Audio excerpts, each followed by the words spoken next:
नमस्कार, मैं हूं शीतल राजपूत। दिल्ली में केजरीवाल सरकार अब एक नए विवाद में फंस गई है।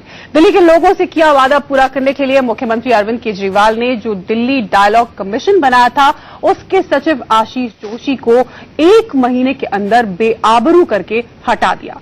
केजरीवाल सरकार का कहना है कि आशीष जोशी गुटखा खाते हैं, सिगार पीते हैं और यही वजह है कि उन्हें हटाया गया। जबकि आशीष जोशी कह रहे हैं कि उन्हें इसलिए हटाया गया ताकि आशीष खेतान दिल्ली डायलॉग कमीशन में आम आदमी पार्टी के कार्यकर्ताओं की भर्ती कर सके। अब ये सवाल बीच बहस में है कि आखिर आशीष जोशी को हटाने के पीछे का सच क्या है।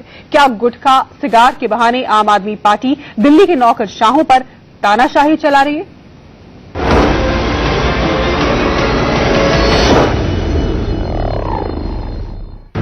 सिगार के बहाने आम आदमी पार्टी दिल्ली के नौकरशाहों पर तानाशाही चला रही है।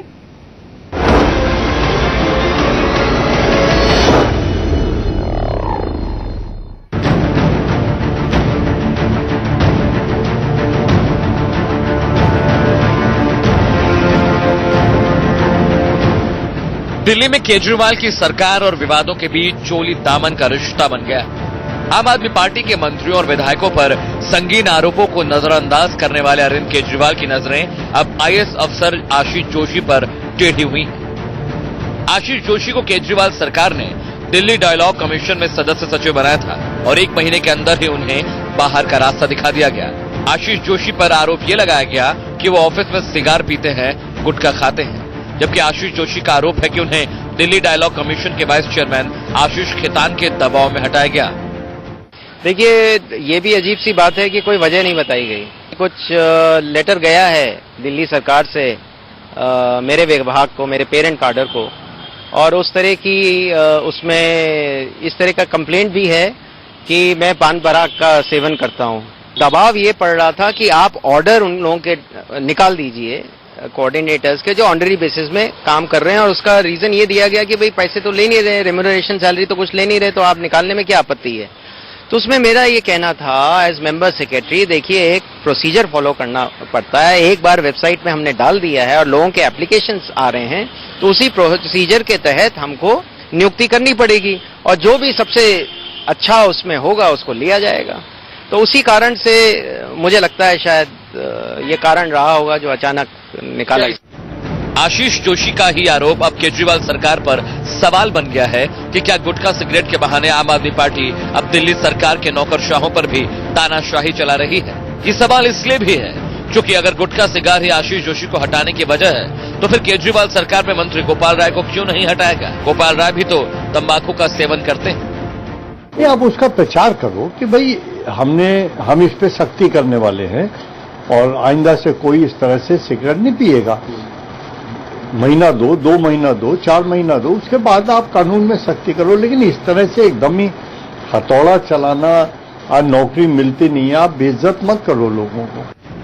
आशीष जोशी को हटाने की वजह जब दिल्ली के डिप्टी सीएम मनीष सिसोदिया से पूछी गई तो उनका जवाब क्या था, ये भी सुन लीजिए। क्या बोले सर, आशीष जोशी पे बोलना चाहिए, पूरे मीडिया को भी बचने की जरूरत है। क्या बोले सर, आशीष जोशी पे बोलना चाहिए, पूरे मीडिया को भी बचने की जरूरत है। बड़ा सवाल यह भी है कि क्या दिल्ली सरकार अब आम आदमी पार्टी के नेताओं की निजी पसंद और नापसंद के आधार पर ही चलेगी? अगर आशीष जोशी को प्रशासनिक आधार पर हटाया गया तो उसकी वजह क्यों नहीं बताई जा रही है? क्या आशीष जोशी पर दिल्ली के कानून मंत्री जितेंद्र सिंह तोमर से ज्यादा संगीन आरोप है? क्या आशीष जोशी पर आम आदमी पार्टी के विधायक जर्नैल सिंह से ज्यादा बड़ा इल्जाम है? अगर केजरीवाल सरकार वाकई बिना भेदभाव के काम कर रही है तो उसे ये तो बताना ही होगा कि आखिर आशीष जोशी को हटाने की असली वजह क्या है। अजीत श्रीवास्तव के साथ ब्यूरो रिपोर्ट, इंडिया न्यूज। तो बिल्कुल केजरीवाल सरकार को यह बताना ही होगा कि आखिर इसके पीछे की वजह क्या है। महज इस आरोप पर कि कोई शख्स गुटखा खाता है या सिगार पीता है, आप उसे उस पद से हटा देते हैं, ये इसे तानाशाही ही कहा जाएगा। हमारे साथ इस वक्त आशीष जोशी, वो आईएएस अधिकारी जिन्हें हटाया गया, वो जुड़ गए हैं। थोड़ी देर में हमारे साथ बीजेपी के नेशनल सेक्रेटरी भी जुड़ेंगे और कांग्रेस के नेता अनिल भारद्वाज भी जुड़ेंगे। लेकिन इस वक्त हमारे साथ आशीष है। आशीष, वाकई बड़ा अजीबोगरीब ये मामला है, ऐसा पहले कभी सुनने या देखने में नहीं आया। आपको क्या लगता है इसके पीछे की असली वजह? क्या जब आपको 1 महीने पहले यहाँ इस पद पर नियुक्त किया गया था तब उन्हें नहीं मालूम था कि आप पान बहार खाते हैं या सिगार पीते हैं?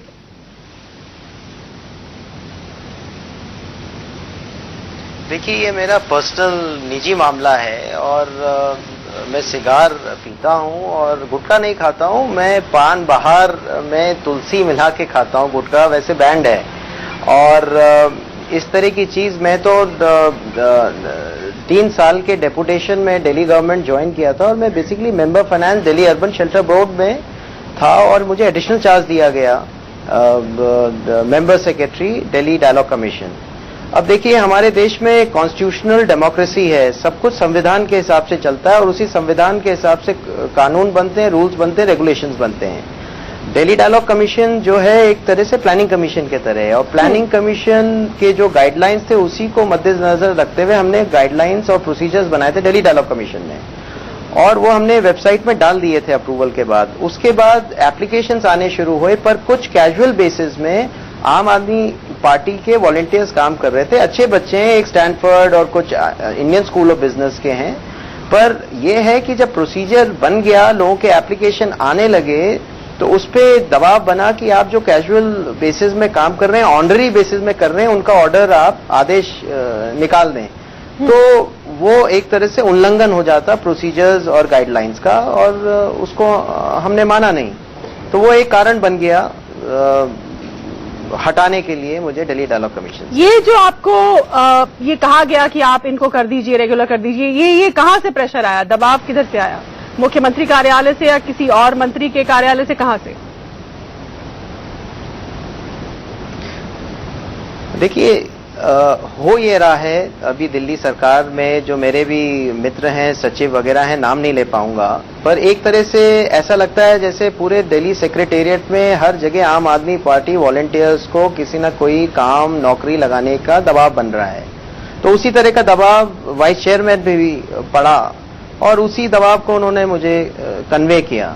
वाइस चेयरमैन यानी आशीष खेतान ये बोल गए कि हर सिविल सर्वेंट को जी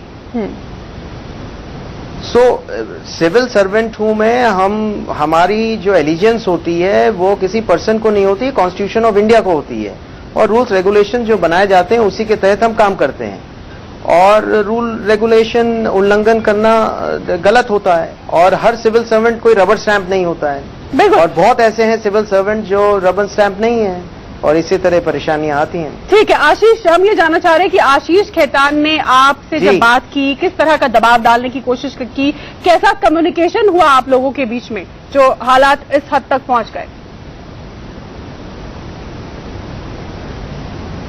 देखिए, ऐसा है कि जब रूल्स रेगुलेशंस वेबसाइट में डाल दिए गए थे और एप्लीकेशंस आने शुरू हो गए थे और 18 मार्च का डेट रखा गया था और एप्लीकेशंस आ रहे थे, बीच में ये प्रेशर पड़ा कि आप जो लोग कैजुअल बेसिस में काम कर रहे हैं उनके आप ऑर्डर, नियुक्ति के ऑर्डर इशू करिए। तो हमने आशीष जी से, वाइस चेयरमैन से कहा आप कर दीजिए ऑर्डर, मैं नहीं कर पाऊंगा, आप ऑर्डर इशू कर दीजिए।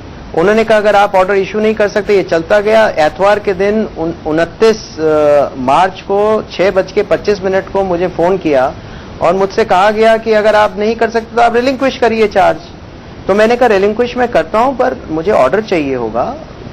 तो उन्होंने फोन काट दिया और 10 मिनट के बाद जो मुख्यमंत्री के प्रमुख सचिव हैं, जो कि खुद एक IAS ऑफिसर हैं, उन्होंने मौखिक आदेश दिया मुझको एतवार के दिन, छुट्टी के दिन, कि कल से दिल्ली डायलॉग कमीशन जाने की जरूरत नहीं है। और अजीब सी बात है कि 16 अप्रैल जब मुझे दिल्ली सरकार ने हटाया, रात के 9 बजे मैसेंजर से एक रिपैट्रिएशन ऑर्डर भेज के, तब तक जो वो मौखिक आदेश दिए थे उसके रिटर्न ऑर्डर नहीं आए थे। तो इस तरह से चीजें नहीं होती हैं सरकार में, रूल्स रेगुलेशंस ऑर्डर के तहत ही चीजें होती हैं।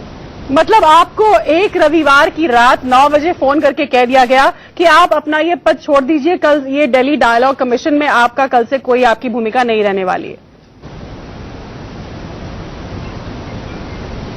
जी, 6:25। उसके बाद 10-20 मिनट के बाद इनका 10 मिनट के बाद प्रमुख सचिव हैं जो राजेंद्र कुमार मुख्यमंत्री के, उनका फोन आया और मैंने 10 मिनट के अंदर ही आदेश का पालन करते हुए ईमेल कर दिया उनको कंप्लायंस ऑफ ऑर्डर्स, और मुख्य सचिव को भी मेल भेज दिया, सीएम के ऑफिस को भी भेज दिया और वाइस चेयरमैन को भी भेज दिया कि भाई आपका मौखिक आदेश आया, हमने उसका पालन कर दिया, हम कल से नहीं जाएंगे। मतलब मौखिक आदेश पर आपने ईमेल किया या उसके बाद ऑफिशियल कम्युनिकेशन भी आया था आपके पास? जी नहीं, उन्होंने मौखिक आदेश किया कि भाई बाद में तो अब जो जिस तरह से मैं चीजें देख रहा हूं कि मुझको कहा जा रहा है कि मैं सिगार पीता था या गुटखा खाता था, तो अच्छा रहा कि जो भी मुझे मौखिक आदेश मिले उसका मैं रिटर्न ईमेल करता रहा। तो ये तो सिगार मैंने 10 मिनट के अंदर ईमेल कर दिया था कि आपका आदेश आया मौखिक, उसके पालनानुसार मैं अगले दिन से नहीं जाऊंगा दिल्ली डायलॉग कमीशन। आशीष, ये सिगार गुटखे का ये जिक्र ये जिक्र कब आया? या सिगार गुटखे का जिक्र कहां पर आया? ये आपको कब बतलाया गया कि इस वजह से हमने आपको हटाया? देखिए जिक्र तो नहीं, मुझे कल शाम को मुझे पत्रकार, इंडियन एक्सप्रेस के पत्रकार का फोन आया कि भाई इस तरह की चिट्ठी दिल्ली सरकार ने आपके डिपार्टमेंट ऑफ टेलीकॉम को लिखा है, सचिव को लिखा है। मैंने कहा मुझे कोई जानकारी नहीं है, इस तरह के पत्र में अगर कोई ना कोई कम्युनिकेशन मुझे आना चाहिए था, मुझे तो कुछ आया नहीं है। जो कुछ भी मुझे जानकारी है वो इंडियन एक्सप्रेस की रिपोर्ट से है। अच्छा, मैं ये जानना चाह रही हूँ, उसके बाद बाकी हमारे गेस्ट हमारे साथ जुड़ गए। अनिल भारद्वाज कांग्रेस के नेता, सरदार आरपी सिंह राष्ट्रीय सचिव बीजेपी के भी हमारे साथ जुड़े हुए हैं। और उससे पहले आशीष, मैं आपसे ये जानना चाहूंगी कि आप उन लोगों को नियुक्ति के खिलाफ थे, आपको लग रहा था कि ये कानून के खिलाफ है। क्या आपने आशीष खेतान को या अपने सुपीरियर्स को ये बात समझाने की कोशिश की?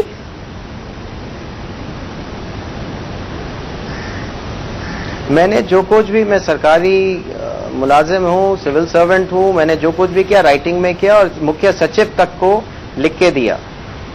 और दूसरी चीज मेरी ये कहना है कि मैं आज जो आपसे बात भी कर रहा हूँ, क्योंकि ये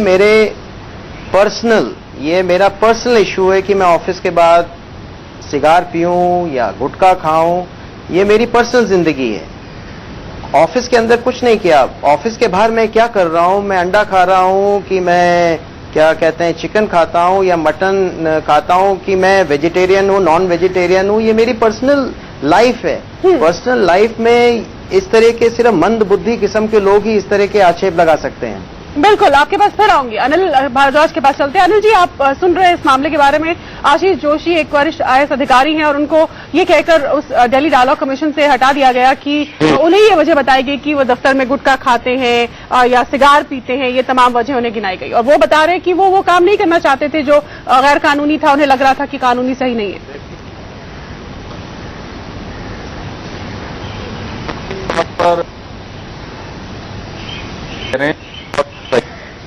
और ये सत्य है कि कोई भी शासन प्रशासन विधि विधान और संविधान के दायरे में रह के चलता है। हर आदमी की, हर जिम्मेदार प्रशासनिक अधिकारी की या चुने हुए नुमाइंदे की या सरकार के मिनिस्टर या चीफ मिनिस्टर का दायरा तय है और विधि विधान और संविधान के अनुसार ही उनसे काम लिया जा सकता है। अब किसी ऑफिसर्स को ये अनैतिक दबाव डालना कि वो अपने वॉलंटियर्स या अपने कार्यकर्ताओं को वो उन दिल्ली डायलॉग कमीशन या दूसरी जगह उनको नियुक्ति पत्र दे दें और जबकि वो संवैधानिक ना हो, तो अगर ऐसा कुछ जोशी जी करते तो कल अगर इंक्वायरी उस पर बैठती तो उनको पनिश होना पड़ता।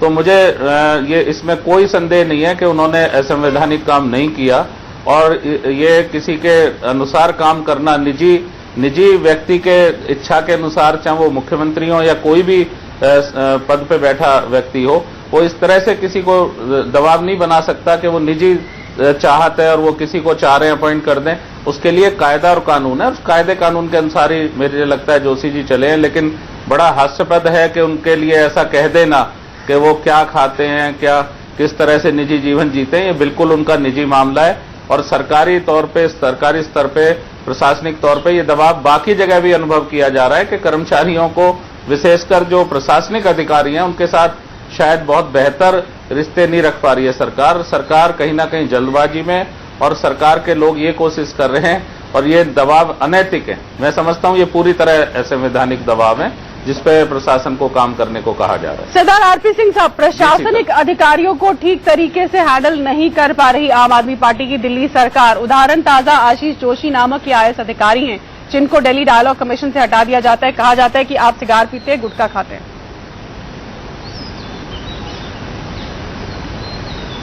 केजरीवाल साहब खुद एक प्रशासनिक अधिकारी थे राजनीति में आने से पहले या सामाजिक जीवन में आने से पहले। मैं दंग हूं कि वो खुद इन सब नियमों को कैसे भूल गए। वो सब जो खुद वो पालन शायद करते रहे नहीं करते रहे, परंतु एटलीस्ट उनको जानकारी रही होगी कि प्रशासनिक कार्य कैसे होता है, उनके नियम क्या है, उनके कायदे क्या है। उन सबको भूलकर, सबको ताक पे लगाकर वो आज एक दिल्ली में डिक्टेटर के रूप में इमर्ज हो रहे हैं। सीधा सीधा है माई वे या हाईवे, आप मेरे अनुसार काम करें अन्यथा नमस्कार। वो उनकी पार्टी में हो, वो अन्यथा हो, वो साफ दिख रहा है। वो प्रशासन में हो या उनकी पार्टी में हो, दोनों जगह यही बात है। मेरे हिसाब से काम करें अन्यथा नमस्कार। मेरे हिसाब से काम करें नहीं तो नमस्कार। आशीष जी, आप सिस्टम के अंदर मौजूद रहे हैं, आप सिस्टम के अंदर थे, क्या यही हकीकत आपको नजर आ रही है चारों तरफ इस सरकार में? इस तरह का दबाव जैसा आपने झेला, और भी अधिकारी और भी लोग इसी तरह का दबाव झेल रहे हैं?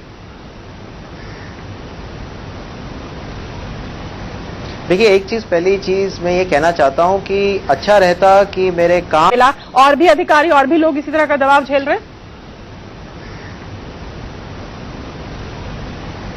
देखिए, एक चीज, पहली चीज मैं ये कहना चाहता हूं कि अच्छा रहता कि मेरे काम के ऊपर कोई रीजन देते, कोई त्रुटि होती मेरे काम पे, उस पे करते। मैं 10 महीने में दिल्ली सरकार में था, डेपुटेशन में था, केंद्रीय सरकार का ऑफिसर हूं, और कई चेंजेस लेके आए, इनिशिएटिव्स लेके आए। शेल्टर मैनेजमेंट एजेंसी इंट्रोड्यूस की, नाइट शेल्टर को इम्प्रूव किया। पहला ऑफिस होगा पूरे देश में Delhi urban shelter improvement board, जिसको हमने पेपरलेस कर दिया, क्योंकि मैं चीफ डिजिटाइजेशन ऑफिसर था और हमारी पूरी टीम ने मिलके, कोई फिजिकल फाइल नहीं है आज की डेट में। तो कहने का मतलब है कि कोई रीजन, काम काज के ऊपर त्रुटि निकालते, क्वेश्चन करते तो बुरा नहीं लगता।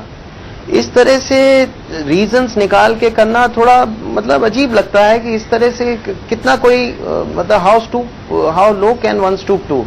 जहां तक आपका जो सवाल है कि देखिए, अभी हालत यह है, जो मेरे मित्र हैं, सचिव वगैरह हैं, नाम नहीं ले पाऊंगा, पर टोटल डिमोरलाइजेशन है। देखिए, ब्यूरोक्रेट का क्या काम होता है, एज अ सिविल सर्वेंट मेरा क्या काम है? पॉलिटिकल लीडरशिप को हमें प्रोज एंड कॉन्स बताने हैं। कोई भी प्रोग्राम, कोई भी पॉलिटिकल डिसीजन है, उनको इम्प्लीमेंट करना है, उसके बारे में स्कीम्स बनाने हैं, उसको इम्प्लीमेंट करना है। उसके लिए जरूरत होती है कि ट्रस्ट किया जाए ब्यूरोक्रेट को, सिविल सर्वेंट को पावर्स दिए जाएं, ट्रस्ट किया जाए, इफेक्टिव ऑफिसर्स को पोस्टों में लगाया जाए और उनकी कॉन्फिडेंस बिल्डिंग की जाए, मोटिवेट किया जाए। इस तरह से तो अभी जो सिचुएशन है टोटल डिमोरलाइजेशन है। किस तरह की सिचुएशन है, वही हम समझना चाह रहे हैं आशीष जी, कि कैसी सिचुएशन है एग्जैक्टली जो आप पर गुजरा, वो तो हम सामने आ गया, हमने देख लिया, पर बगैर नाम लिए अगर आप हमें समझाने की कोशिश करें कि आखिर किस तरह के हालात हैं सिचुएशन। देखिए, सिचुएशन इस तरह से होती है कि आपको, देखिए, पार्ट है political leadership, bureaucracy, constitutional setup है, उसमें एज अ टीम इंप्लीमेंट करने होते हैं स्कीम्स। पर अगर आप फीडबैक लेने के लिए ही तैयार नहीं है ब्यूरोक्रेसी से, आप अपने सचिव से सुनने के लिए ही तैयार नहीं है कि कैसे होना है, क्या होना है, आप जो सोचते हैं सही है और उसी तरह से इंप्लीमेंट होना है, तो उसमें तो फिर समस्या है ना। क्योंकि पूरा हमारा जो डेमोक्रेसी है वो कंसल्टेशन सिस्टम में है। कैबिनेट सिस्टम का मतलब सारे मिनिस्टर्स बैठते हैं, तानाशाही है, बेसिकली तानाशाही है, कंसल्टेशन की तानाशाही रवैया। आप सही शब्द है ये, तानाशाही। अब देखिए, मैं एज अ ब्यूरोक्रेट कमेंट नहीं कर पाऊंगा, मैं कमेंट नहीं कर पाऊंगा। आप जो भी तात्पर्य निकालें उसका। और मुख्यमंत्री का इसको लेकर क्या रवैया है? क्या ये तमाम बातें मुख्यमंत्री तक पहुंचती हैं, या मुख्यमंत्री का ग्रीन सिग्नल है, उनका गो हेड है कि आप अपने तरीके से चलाइए, जैसे मर्जी चलाइए, चाहे प्रशासनिक अधिकारियों को इग्नोर करिए, उनकी सुनिए ना सुनिए? देखिए, थोड़ा सा मुझे अजीब लगता है, क्योंकि केजरीवाल जी मेरे बैचमेट हैं, 92 सिविल सर्विस के बैचमेट हैं, और मैं, देखिए, सिस्टम में ब्यूरोक्रेटिक हेड होते हैं मुख्य सचिव। मैंने जो कुछ भी कहना था लिखित में मुख्य सचिव को दिया, और मुख्य सचिव को को दरख्वास्त की कि आप ये मुख्यमंत्री के सामने लाएं सारे चीजें। अब उसके बाद मुख्य सचिव और मुख्यमंत्री के बीच में क्या हुआ मुझे नहीं पता, मुझे तो बुलाया नहीं गया। नॉर्मली किसी भी अच्छे मैनेजमेंट सिस्टम में यह होता है कि कोई समस्या है वगैरह तो बुलाया जाता है, डिस्कस किया जाता है, प्रॉब्लम को सॉल्व किया जाता है। ये नहीं कर दिया जाता कि भाई वो गुटखा खाते थे और सिगार पीते थे। अनिल भारद्वाज जी, आशीष जोशी कह रहे हैं कि यही कहानी आम है, यही कहानी आम है पूरी सरकार में। लोग नाम नहीं लेना चाहता, लोगों के नाम नहीं लूंगा, लेकिन हाँ। शीतल जी हमने मुख्यमंत्री शीला जी के साथ 5 साल पार्लियामेंट्री सेक्रेटरी के रूप में काम किया है, मैं उनको अटैच था। और शासन और प्रशासन में जो एक दूसरे से कॉन्फिडेंस बिल्डअप करने की बात है, मैं देखता था कि मुख्यमंत्री जी जो प्रोजेक्ट पूरे नहीं हो पाते थे, अगर उनकी टाइमिंग नजदीक है तो ये कोशिश करती थी कि बहुत लेट आवर्स तक खुद जाके अपने अधिकारियों के साथ बैठ के, इंजीनियर्स के साथ बैठ के, प्रशासनिक सिविल ऑफिसर्स के साथ बैठ के डिस्कस करती थी कि हम कैसे इसको टाइमली पूरा कर सकते हैं। उनको ऐसा नहीं है कि उनको डंडा चला के या सिर्फ ये बता के कि हम जो है आपको हेड कर रहे हैं सरकार को, तो हम सिर्फ आपको कोई डायलॉग आपसे नहीं करेंगे। अब दिल्ली डायलॉग कमीशन जिसका नाम है, उसमें आप जो है अपना IAS ऑफिसर है आपके, उससे आप डायलॉग ही नहीं कर रहे हैं चीफ मिनिस्टर। उनको चर्चा करनी चाहिए, भाई आपकी क्या समस्या है, आपने नया कमीशन बनाया, उससे क्या आप चाहते हैं, क्या आप डायलॉग कमीशन आपने बनाया है, और डायलॉग कमीशन में जो आपके IAS अधिकारी वरिष्ठ उसके इंचार्ज हैं, आप उनसे डायलॉग ही नहीं कर रहे, उनसे बातचीत ही नहीं कर रहे। सरदार RP सिंह साहब, आप हमारे पास आखिरी 1 मिनट बचा है, मैं एक आखिरी कमेंट आपसे लेना चाहूंगी और फिर मैं आशीष जोशी से भी एक आखिरी कमेंट लेना चाहूंगी। सरदार RP सिंह जी।